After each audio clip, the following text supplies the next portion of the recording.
Un score de 3-0, une polémique d'arbitrage, un Kita qui est fou furieux, voilà ce qu'on peut retenir du match entre l'OL et le FC Nantes. Alors honnêtement, je vais pas m'appesantir sur l'arbitrage, je vous montre les images, je vous laisse juger de la pertinence ou non d'un hypothétique carton rouge, mais en tout cas, qu'est-ce qu'on va retenir de cette rencontre ? Eh bien, déjà le fait que, quel que soit votre avis sur l'arbitrage, il faut avouer que ça a été le tournant du match. Les Lyonnais étaient supérieurs aux Nantais, incontestablement.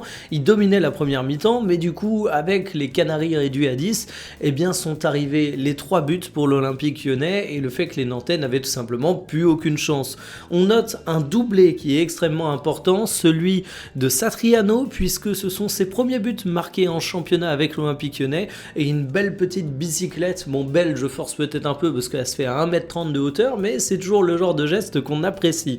D'ailleurs, pour l'Olympique Lyonnais, je trouve que toute la ligne offensive est à saluer, ce qui est une belle performance parce que ça n'a pas toujours été le cas. Tu as souvent dû t'en remettre à Tolisso, qui est un petit peu ta valeur sûre, mais ici, franchement, ça a été une prestation carrée. Et du côté du FC Nantes, difficile de retenir des choses en termes d'ambition de jeu quand tu te retrouves durant toute une mi-temps réduit à 10.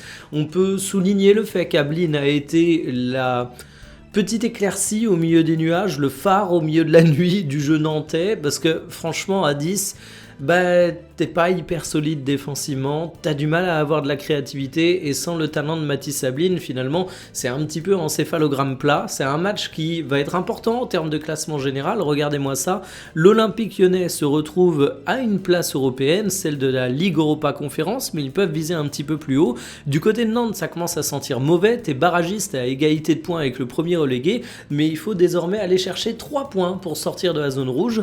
Curieux de voir ce que ça va donner du côté des Canaries pour la suite de la saison.